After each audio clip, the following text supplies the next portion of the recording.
Well, I'll level with you boys and girls. When I said at the start of this year's Not Made to Legend that I would come and do a match day vlog at every single club I managed, it didn't occur to me that I might end up managing Tottenham and have to go there.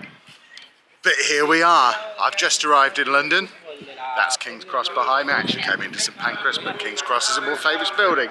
And I now need to find my way back up a bit into North London to the new Tottenham Hotspur Stadium and do a match day vlog at Spurs. No, I'm not wearing the Sol Campbell shirt, obviously, because I'm not mental. What I also need to make sure is that I don't end up in hospital on the way home from this one, like I did on the way home from my last match day vlog when I went to Wales for Penabont. So, no half-time cheeseburger today. I am going to head into this station and try and find a Marks and Spencer's or a Waitrose or somewhere where I can get a nice salad.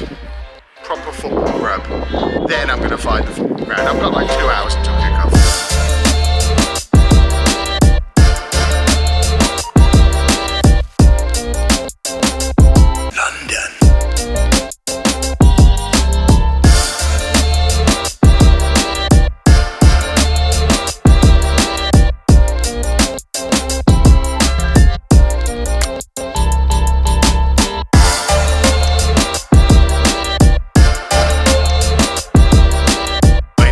Seven Sisters Overground Station. I'm starting to get a little afraid. There's the odd rumblings of Spurs chants and it's busy. There's obviously lots of people on their way to the football. I need to retract all of my previous tweets and hilarious comments to YouTube videos. I'm a nice guy, really. Next station, White Hart Lane. Exit for White Hart Lane Stadium.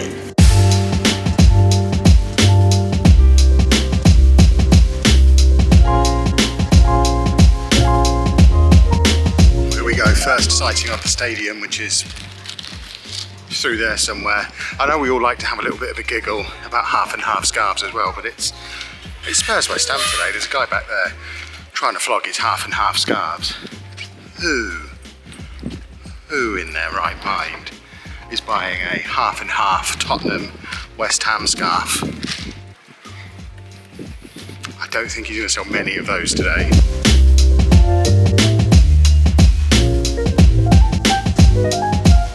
Well, I've just checked my ticket. It looks like I'm gate 18, which is right here. So, easy peasy, easy peasy. The challenge now is keeping myself amused for the next 2 hours.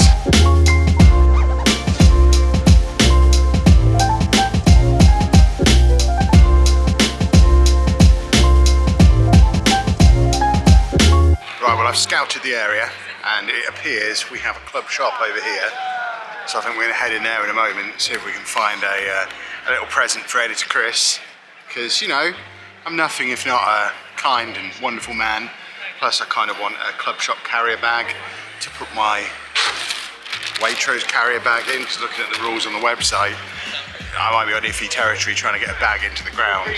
And I've got my little man purse with me that not only has a little bit of minimal camera gear that should be able to get in, but also my Switch and a few other bits and bobs that probably need to hide into an official Tottenham Hotspur bag. Unless they're not going to check me. But looking over there, it seems like they're going to check me just to get into the club shop. So this whole endeavour might be about to end quicker than it's actually begun, because if I can't even get into the club shop with my camera and my Switch, I'm going to go and get back on the train and go home, and I'll watch it on the telly and film that.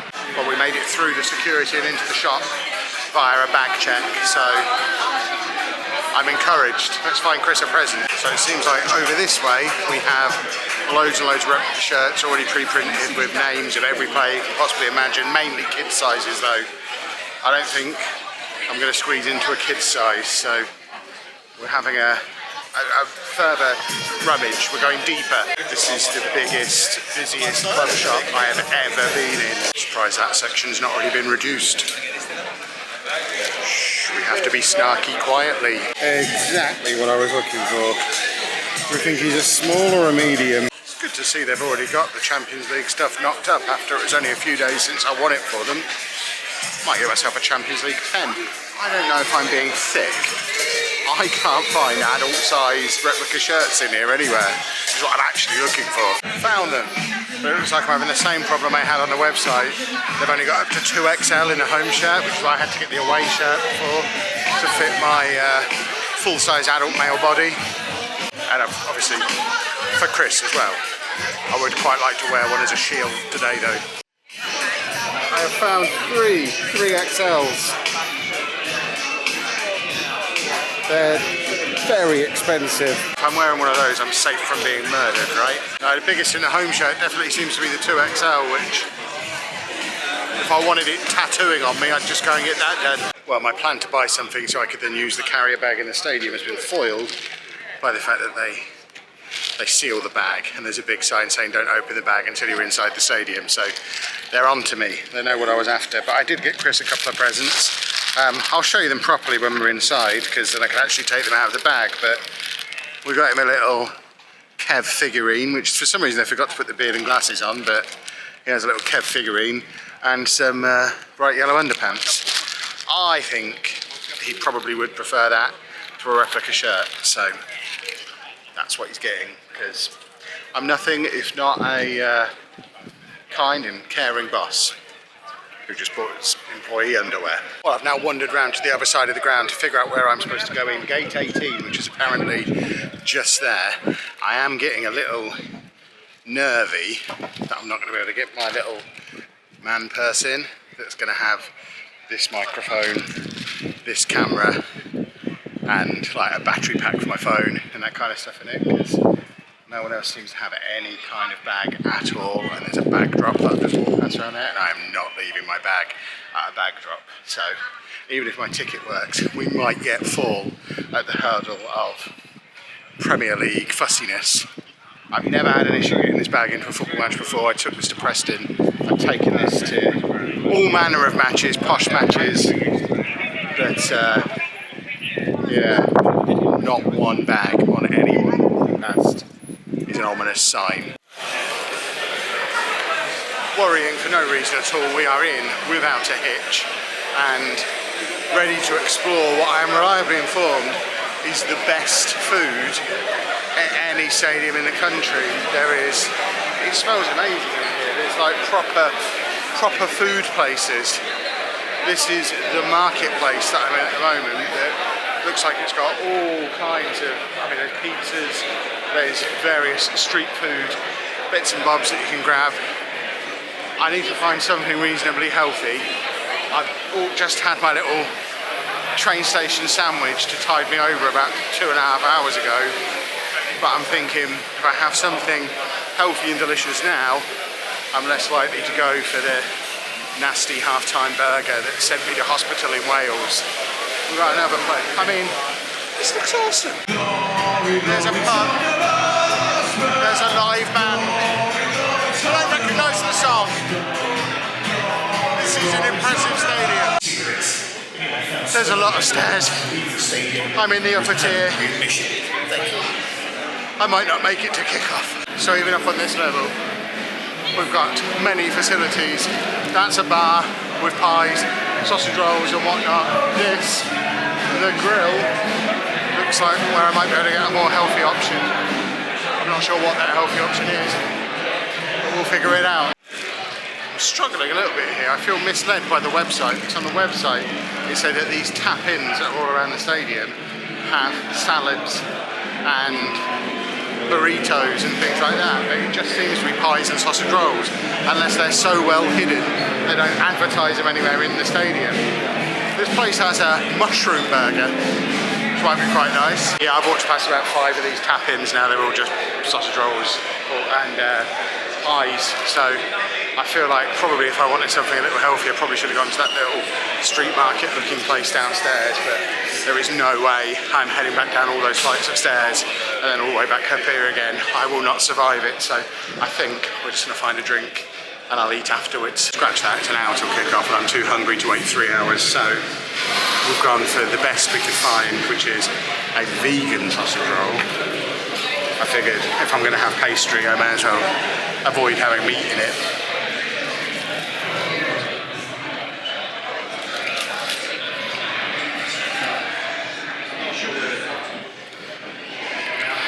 pretty good. You'll already know from Twitter if it sent me to hospital or not, but the price nearly did. Vegan sausage roll and a water, £6.25. Yikes.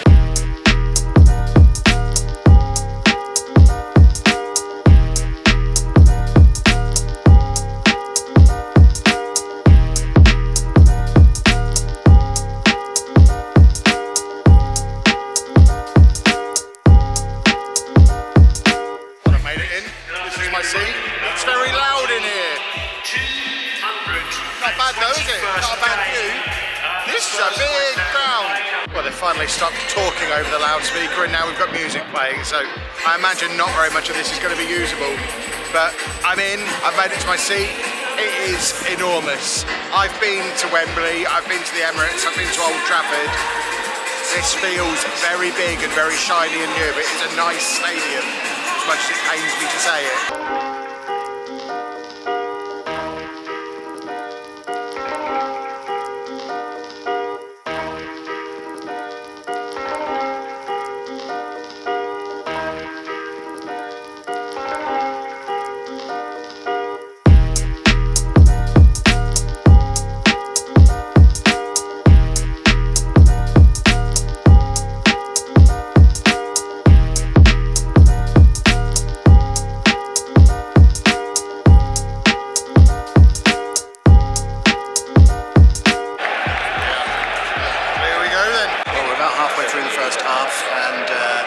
Still 0-0. It gets very loud over there when Spurs are attacking.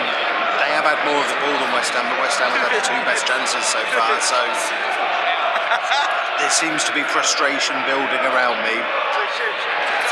Needs a goal to liven this up a little bit. The fans were very noisy early on, and it's just quietening down a little bit now. So something needs to happen soon. 5 minutes until half time, still nothing's happened other than the people next to me have gone to get a half-time burger and a pint, which means I'm less self-conscious about talking to the camera for a minute or two. So, hi, I'm at the football match, and it's still 0-0, nothing's happening. I might go and look for this salad, maybe. There is a stoppage in play, still 5 minutes to go in this first half. I could just lie down and have a sleep here. Now everyone's gone. Must be busy down there at half-time. Glad I brought a sesame bar from Flying Tiger for my half-time snack. The Spurs have just had their best 2 opportunities in stoppage time at the end of this first half. I'm a little bit alarmed that if they score now, it'll be really obvious that I'm not leaping around because there's nobody else here. This is the danger zone. And that is half-time, 0-0. The very loud music now starts again. And I hear this usually picks up in the second half, doesn't it?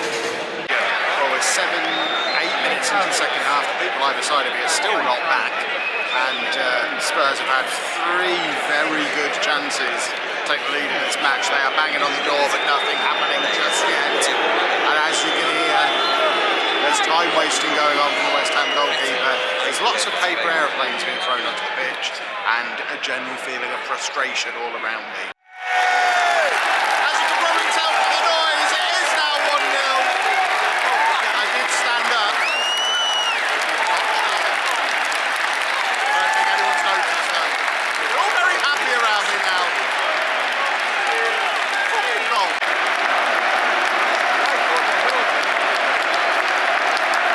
The people who were sitting next to me missed it, so they're still not back.